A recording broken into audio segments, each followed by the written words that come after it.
Hi hello നമസ്കാരം. പുതിയൊരു വീഡിയോയിലേക്ക് എല്ലാവർക്കും സ്വാഗതം. അപ്പം ഞാൻ എപ്പോഴും പറയുന്നത് പോലെ തന്നെ എൻ്റെ വീഡിയോ കണ്ട് എന്നെ സപ്പോർട്ട് ചെയ്യുന്ന എല്ലാ പ്രിയപ്പെട്ടവർക്കും ഒരുപാട് സ്നേഹം, ഒരുപാട് നന്ദി.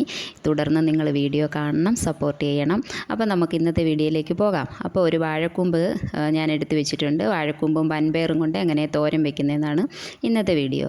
അപ്പം പയർ ഞാൻ വെള്ളത്തിലിട്ട് തലേന്ന് കുതിർത്ത് വെച്ചിട്ടുണ്ട്. പിന്നെ ഇതിനൊരു അരപ്പ് തയ്യാറാക്കണം. തേങ്ങയും 3 കൈപ്പിടി തേങ്ങ, 1 നുള്ളി ജീരകം, 3 പച്ചമുളക്, 2 വെളുത്തുള്ളി.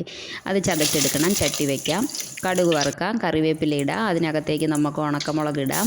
അതിന് ശേഷം ഈ ചതച്ച അരപ്പ് നമുക്ക് ഇതിലേക്ക് ഇട്ട് അതിൻ്റെ പച്ചമണം ഒന്ന് മാറുന്നിടം വരെ വെയിറ്റ് ചെയ്യാം. അതിന് ശേഷം നമുക്ക് ഈ അരിഞ്ഞ കൂമ്പ് ഞാൻ അരിഞ്ഞിട്ട് എണ്ണയൊക്കെ തിരുമ്മി അതിൻ്റെ നാരൊക്കെ അതിനൊരു നൂല് പോലൊരു ഇതുണ്ടല്ലോ, അതൊക്കെ എടുത്ത് കളഞ്ഞു വൃത്തിയാക്കി വെച്ചേക്കുന്നതാണിത്. കൂമ്പ് അതിനകത്തേക്ക് നമുക്ക് തട്ടിയിട്ടതിന് ശേഷം വേവിച്ച പയർ, ഉപ്പും മഞ്ഞളും ഇട്ട് വേവിച്ച പയറാണ്. പിന്നെ കുറച്ചൊരു മഞ്ഞപ്പൊടി കൂടി ചേർത്തു. കൂമ്പിന് എന്തായാലും മഞ്ഞപ്പൊടി വേണമല്ലോ. പിന്നെ ആവശ്യത്തിന് ഉപ്പ് ചേർത്തു.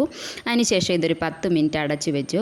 ഇതിന് വെള്ളമൊന്നും ചേർക്കേണ്ട ആവശ്യമില്ല. ഇത് ആവിയിൽ തന്നെ വെന്ത് കിട്ടും. പക്ഷേ ഞാൻ വേവിച്ചതിനകത്ത് വൻപയറിൻ്റെ ഒരു കുറച്ച് വെള്ളം ഉണ്ടായിരുന്നു. എന്നാലും കുഴപ്പമില്ല, നന്നായിട്ട് തന്നെ കിട്ടി. അപ്പോൾ ഇന്നത്തെ വീഡിയോ ഇത്രയേ ഉള്ളൂ. ടാറ്റാ.